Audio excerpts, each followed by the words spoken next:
Garuda Kitchen World exclusive stainless steel సామాన్లు wholesale and retail Aziz Plaza in Hyderabad. KTR ని ఎదుర్కొనే శక్తి కాంగ్రెస్ లో ఎవరికుంది? కేటీఆర్ ని కాంగ్రెస్ కట్టడి చేయగలదా?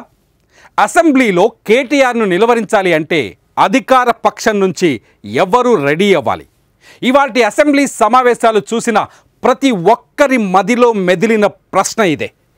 ఎవరు ఎదురు పడితే కేటీఆర్ దూకుడు అడ్డుకోగలరు? ఎవరు ఎదురు పడితే కేటీఆర్ స్పీడ్ను కంట్రోల్ చేయగలరు అన్నది ఆసక్తికరంగా మారుతోంది.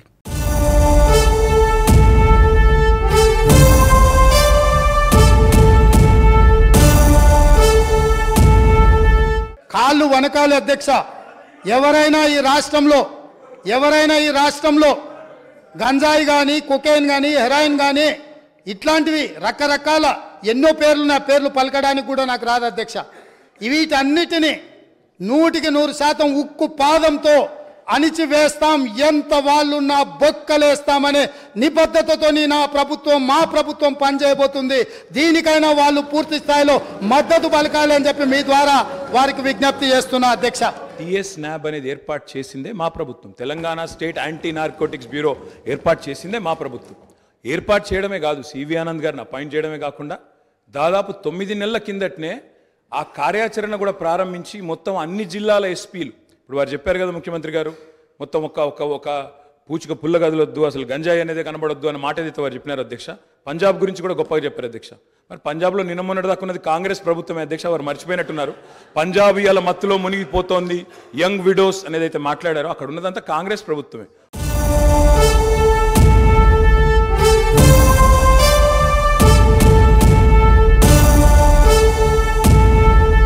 తొమ్మిదేళ్ల పాలనతో రాటుదేలారు కేటీఆర్. ఐటీ మంత్రిగా సూపర్ పాపులర్ అయ్యారు కేటీఆర్. కేసీఆర్ తర్వాత అదే స్థాయిలో వాగ్ధాటిని వినిపించగల నాయకుడు కేటీఆర్. కేసీఆర్ ఏ విధంగానైతే కథలు, సామెతలు, ఉదాహరణలతో ఎదుటి వ్యక్తులకు మాటలు లేకుండా కట్టడి చేస్తారో అచ్చం అలాగే కేటీఆర్ కూడా చెలరేగిపోతారు. ఇవాల్టి అసెంబ్లీ సమావేశాల్లో గవర్నర్ ప్రసంగానికి సమాధానం చెబుతూ కేటీఆర్ ఎదురు దాడికి దిగారు.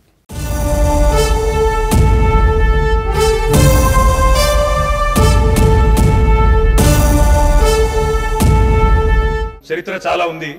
తప్పకుండా మా తాతలు నేతులు దాగినరు, మా మూతుల వాసన చూడండి అంటే కుదరదు. కేవలం క్రెడిట్ మాత్రమే మేము తీసుకుంటాం. మేము నాగార్జున సాగర్ కట్టినాం, శ్రీశైలం కట్టినాం, కానీ మొత్తం మిగతాయి మాత్రం అన్యాయం అంతా వేరే ఖాతాలో దోస్తామంటే కుదరదు అధ్యక్ష. బరాబర్ చెప్తాం. ప్రధాన ప్రతిపక్షంగా ప్రజల తరపున బరాబర్ లెక్కలు చెప్తాం. బరాబర్ కాంగ్రెస్ పార్టీ యొక్క ఏమేమి దురాగతాలు ఉన్నాయో అవన్నీ చెప్పవలసిన బాధ్యత మా మీద ఉన్నది. బరాబర్ చెప్తామని చెప్పి కూడా తెలియజేస్తా ఉన్నా అధ్యక్ష. ఇవాల్టి అసెంబ్లీ సమావేశాలు చూసిన తర్వాత కేటీఆర్ను తట్టుకునే శక్తి ఎవరికుంది? కేటీఆర్ను సభలో ఆపగలిగేది ఎవరు అనే చర్చ మొదలైంది. కాంగ్రెస్లో కూడా మంచి వాక్చాతుర్యం ఉన్న నాయకులున్నారు. కాంగ్రెస్లో కూడా బీఆర్ఎస్ను బలంగా ఎదుర్కొనే శక్తి ఉన్న నేతలున్నారు. కాకపోతే ఈసారి సభలో ఉన్న కాంగ్రెస్ ఎమ్మెల్యేల్లో ఎక్కువ మంది కొత్తవారే. సో 9 ఏళ్ల పాటు మాటల్లో రాటుదేలిన కేసీఆర్ పైన కొత్త వాళ్లను ప్రయోగించడం కొంత కష్టమే అవుతుంది. కాబట్టి కొత్తగా ఎన్నికైన సభ్యులకు కేటీఆర్ లాంటి వ్యక్తిని ఎదుర్కోవడానికి కొంత సమయం పడుతుంది. మరి ఎవరు కేటీఆర్ను ఎదుర్కోగలరు అన్నది ఆసక్తికరంగానే మారింది.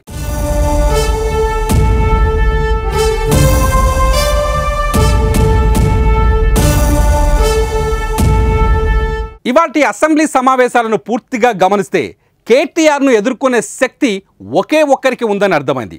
ఆ ఒక్కడు ఎవరో కాదు, సీఎం రేవంత్ రెడ్డి. అవును, రేవంత్ రెడ్డి కూడా కేటీఆర్కు ఏమాత్రం తక్కువ కాదు. డేటాకు డేటాతో సమాధానం చెప్పగలరు, మాటకు మాటతో సమాధానం చెప్పగలరు, ఉదాహరణలు చెప్పి పబ్లిక్ను కన్విన్స్ చేయగల సమర్థుడు రేవంత్ రెడ్డి. లెక్కలు చేతిలో పట్టుకొని గట్టిగా జవాబు ఇవ్వగల మేధావి రేవంత్ రెడ్డి. ఎదుటి వాళ్ళ లాజిక్ను పట్టుకొని అదే స్థాయిలో పంచ్ డైలాగులు వదులుతూ బలంగా ఢీకొట్టగల సమర్థుడు రేవంత్ రెడ్డి. ఇవాళ అసెంబ్లీ సమావేశాలు కూడా అదే జరిగింది. ఒక దశలో కేటీఆర్ దూకుడును రేవంత్ రెడ్డే అడ్డుకున్నారు. కేటీఆర్ పేల్చిన పంచులకు సరిగ్గా సరిపోయే కౌంటర్లు ఇస్తూ వచ్చారు. సభలో మా సంఖ్య కూడా ఏమీ తక్కువ లేదు అని కేటీఆర్ అంటే కొంతమంది ఎన్ఆర్ఐలకు ప్రజాస్వామ్యం విలువ తెలియదు అని అటాక్ చేశారు. కేటీఆర్ చెప్పే పాపాల్లో ఎక్కువ శాతం మంది ఆయన చుట్టూ కూర్చున్న వాళ్ళదే అని బాంబులు పేల్చాడు. అధ్యక్ష, కాంగ్రెస్ పరిపాలన గురించి గౌరవ ముఖ్యమంత్రి రేవంత్ రెడ్డి గారు మాట్లాడిన మాటలు వారి మాటలు చెప్తా అధ్యక్ష వారు చెప్పినారు రేవంత్ రెడ్డి గారు ఇది 2014 25 జూన్ అధ్యక్ష వారి మాటలు నేను కోట్ చేస్తా ఉన్నా అసెంబ్లీ రికార్డ్ అధ్యక్ష నేను చదువుకోవడానికి హైదరాబాద్ లో ఉంటే నా తండ్రి గారు చనిపోతే మా గ్రామానికి పోయినాను పద్ధతి ప్రకారం దాన సంస్కారాలు అయిన తర్వాత స్నానం చేసి ఇంటికి పోవాలి ఎండాకాలం వస్తే ఏ బావిలో కూడా రోజుల తరబడి ఈత కొట్టినామో ఆ బావి ఎండిపోయింది బోర్ దగ్గర పోయి స్నానం చేద్దాం అనుకుంటే కరెంట్ లేదు నాకున్న పరిచయాలతో కరెంటే ఇస్తే బోర్ల నుంచి నీళ్లు వస్తలేవు స్నానం చేయవలసిన సమయంలో నెత్తి మీద నీళ్లు చల్లుకొని ఇంటికి వచ్చిన అధ్యక్ష తెలంగాణ ప్రాంతం నిర్లక్ష్యం కావడానికి కారణం కాంగ్రెస్ పాలకులన్న విషయం ఇప్పుడు అర్థమైంది అధ్యక్ష ఒకవేళ మా మిత్రులకు వాళ్ళకు అంతగా గతం గురించి చర్చించాలనే ఆలోచన ఉంటే ఒక రోజు మొత్తం తమరు సమయం ఇవ్వండి తప్పకుండా జూన్ 2, 2014 కంటే ముందు జరిగిన 55 సంవత్సరాల పరిపాలన మీద సంపూర్ణమైన చర్చ ఇక్కడ పెడదాము ఈ రోజు ఇక్కడ జరుగుతున్న చర్చ జూన్ 2, 2014 నుంచి జరిగిన పరిపాలన చేసిన విధ్వంసము నాయకత్వం యొక్క వ్యవహార శైలి మీద మనం ఈ రోజు మాట్లాడుకుంటున్నాము రేవంత్ రెడ్డి తర్వాత అదే స్థాయిలో సమాధానం చెప్పగలిగే మరో వ్యక్తి భట్టి విక్రమార్క కూడా అద్భుతమైన భాషలో చక్కగా సమాధానం చెప్పగలిగిన వ్యక్తి బీఆర్ఎస్ 2వ దఫా పాలనలో భట్టి విక్రమార్క కాంగ్రెస్ పార్టీ నుంచి విపక్ష నేతగా ఉన్నారు కేసీఆర్ లాంటి సభా నాయకుడిని తన మాటలతో నిలువరించిన సందర్భాలు అసెంబ్లీలో అనేకసార్లు కనిపించాయి ఒక సక్సెస్ఫుల్ సిఎల్పి నేతగా భట్టి మంచి గుర్తింపు తెచ్చుకున్నారు కేటీఆర్ కేసీఆర్ లాంటి వ్యక్తులను వాళ్ళ చలోక్తులను సభలో దగ్గరగా చూసిన వ్యక్తి భట్టి సో కేటీఆర్ను ఎదుర్కొనే శక్తి డిప్యూటీ సీఎం భట్టికి కూడా ఉందని చెప్పొచ్చు ప్రభుత్వానికి తప్పనిసరి పరిస్థితుల్లో మేము అనుకున్నటువంటి ప్రజాస్వామ్యయుత సభ నడిపేదానికంటే మీకు సమాధానం చెప్పే కార్యక్రమంలో ఆ స్ఫూర్తి కూడా దెబ్బతినేటట్టుగా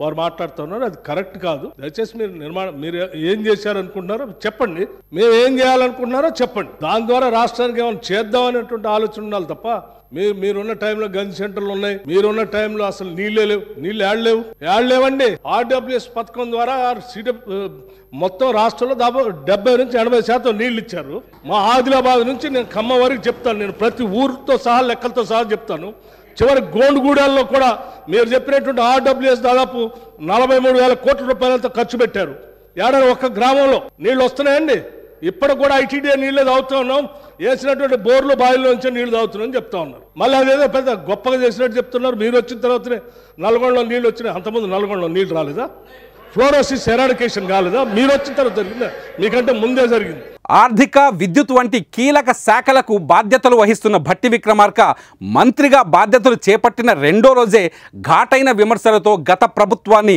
ఇరుకున పెట్టే కామెంట్స్ చేశారు కేసీఆర్ సర్కారుపై శ్వేతపత్రాన్ని విడుదల చేస్తామని సవాల్ విసిరారు భట్టి వ్యాఖ్యలతో రాజకీయం ఒక్కసారిగా రాజుకుంది ఎప్పుడైతే భట్టి శ్వేతపత్రం మాటని ఎత్తుకున్నారో అప్పటి నుంచే బీఆర్ఎస్ రగిలిపోవటం మొదలుపెట్టింది సో రేవంత్ తర్వాత సభలో అంత గట్స్ ఉన్న వ్యక్తి భట్టి అనే అభిప్రాయం కూడా వస్తోంది